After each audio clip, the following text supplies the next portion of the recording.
Hey, what's up? Welcome back to episode 2 of the Roundtable Talk.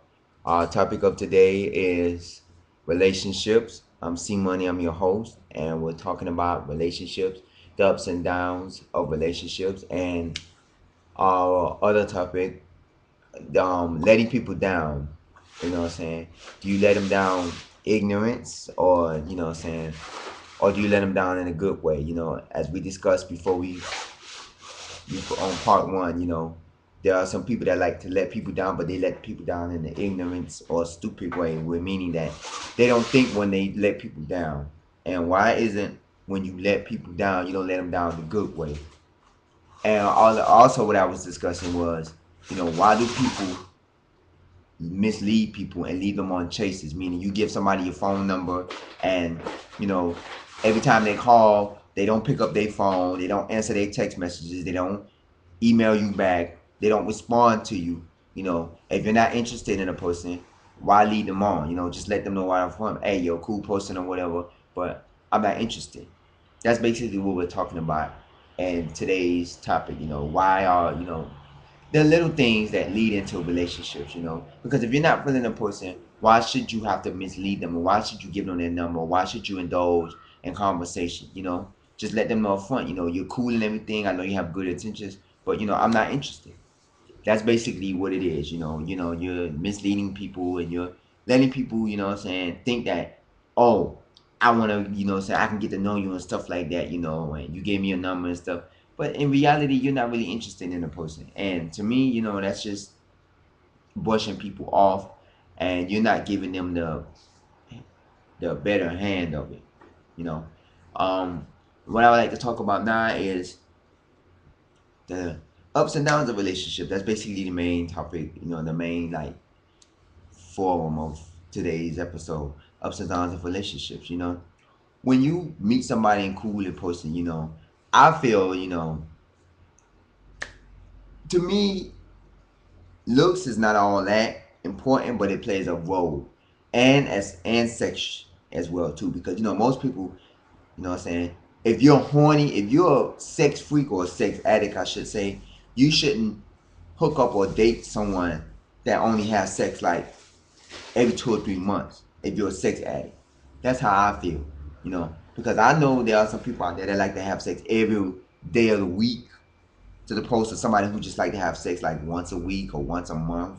Because if you like to have sex every day of the week, you know, because there are some people and some celebrities that, you know, are sex addicts, and they like to have sex. And I feel basically don't hook up with someone who just like to have sex once a week or once a month, or they have sex one time and they good for like 2 3 months, because I've seen some people that's like that, and I've heard some people.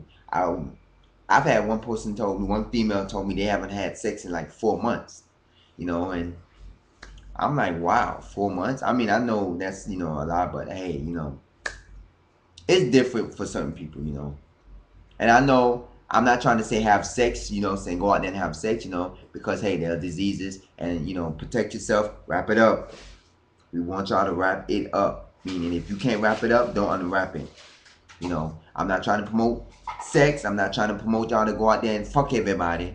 Excuse my language, but I just want y'all to know, if you do have sex, with the right person, get to know what you're getting into before you get into, because you might be a sex addict, she might not be a sex addict, y'all might hook up, and then next thing you know, it's not a match made in heaven, because you want it every day, she want it every now and then, or she want it every day and you want it every now and then. It's not meant to be. That's how I feel about that, the sexual part of a relationship. You know, and to me, materialistic things does not have to always play a role in a relationship. Why does a man have to have a car, have to have his own place, have to have money, have to have all that just to get with a person?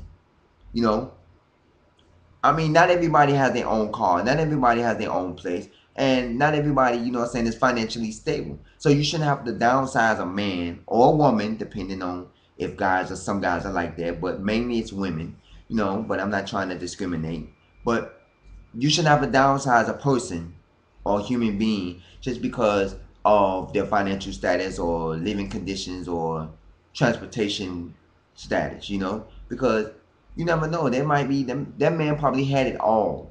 Probably had the diamonds, the gold, the condo, and everything, but was probably taken right from under his nose. Why? Because maybe he had a situation. Maybe or there are probably some people out there that choose to live that way because they feel basically, you know, this is how I want to live. Or there are probably some people that have to live that way. There are some guys that are 30, 40 years old living with their mamas, because their mama is sick and they got to take care of their mama. And they feel, I can move out on my own, but I choose not to because my mom is sick. My mom needs me by her side. My mom, can't do everything by herself. Who gonna be there for her doctor's appointments? Or there are some people that feel I can afford a car right now. Or I don't want a car right now because gas prices are going up. Every time you look around, gas is like $5 or $6 a gallon. And it's cheaper for me to use public transportation than to have my own car because you have to pay car note, car insurance, gas. Every time your car break down, you gotta fix it. It's a hassle. So you can't downsize a person just because of what they don't have. And don't downsize a person because they looks. I know there are some people that don't like fat people. There are some people that don't like skinny people. There are some people that like short ones. There are some people that like tall ones. There are some people that like a little junk in their trunk. Men and women, meaning a man gotta have a little bit more in a package, and a woman have a little bit more kadon kadon. But I feel it's not always about that, because basically they may have something to bring to the table than they would, what I'm saying, to somebody else somebody else. And in my defense, how I feel about it, I feel a man or woman who has their own car and their own place will be the most cheatingest person than a woman or a man without their own car and own place. And let me tell you why. Because a man with his own car can go pick up any woman he want and drive them anywhere he want to drive them. And a man who has their own car, own place, can invite any and every woman over to his place without you knowing it. And it goes the same thing for a woman. A woman can pick up a man and take a man wherever he want to take him, and do whatever she want to do with that man in that car. And a woman with their own place can invite a man over and do what they want. Now a man or a woman without a car, they can't go wherever they want to go. They can't pick up a woman or a man whenever they want to. Why? Because they're using public transportation or using other means of transportation besides having their own car. And a person without their own place, what they gonna do? They can't hook up with nobody whenever they want to. I mean, I know there are motels and hotels and Holiday Inns. I'm not giving y'all no ideas. It just, hey, they're more of the faithful ones than the ones with their own shit. I know Jamie Foxx and Neo said it. What I'm saying, they like a woman with their own, but sometimes a person with their own can also mean a person that can creep on their own too. Hint, hint. But anyway, back to the discussion, relationships. As far as relationship, now these days, you can't trust everyone. I mean, I done seen some of the most good relationships, the relationships that you would never thought would tear apart, then tear apart. That's like Michelle and President Obama breaking up. I've seen some people that have been together for years and that you would have thought that they was like the God-given perfect couple. And then out of the blue, they split up, they separated. I mean, and you look at it like, wow, if they can't, stay together, what's the point of me finding someone to stay together? I mean, there's the saying there's someone out there for everyone, but you got to realize you're looking in the wrong places. You know what I'm saying? Or, and I've seen people that sit up here, I can't find a man, I can't find a woman. My opinion is you can find them, but they're in the wrong places. And let me tell you the places that you don't need to look for a man or woman. Number one, a bar. You never look for a person in a bar. Why? Because those that are in bars, depending whatever bar you go to, gentleman's club, a regular bar, a dancing nightclub, even a homosexual bar. I mean, wherever you go to, whatever type of bar or club you go to, this is not a good place to find your future husband and wife because you met him in a bar. And 9 times out of 10, you don't know how many numbers they got before you. You don't know who else they've been dancing up on them. You don't know how many times they go to the club.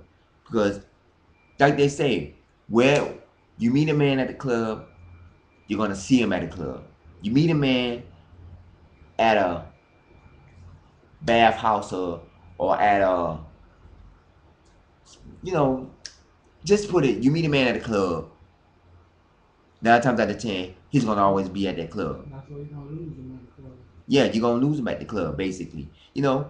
Because basically you're putting yourself in it. We gotta take another commercial break. We'll be right back. Round Table Talk, episode 2, relationships. We'll be right back.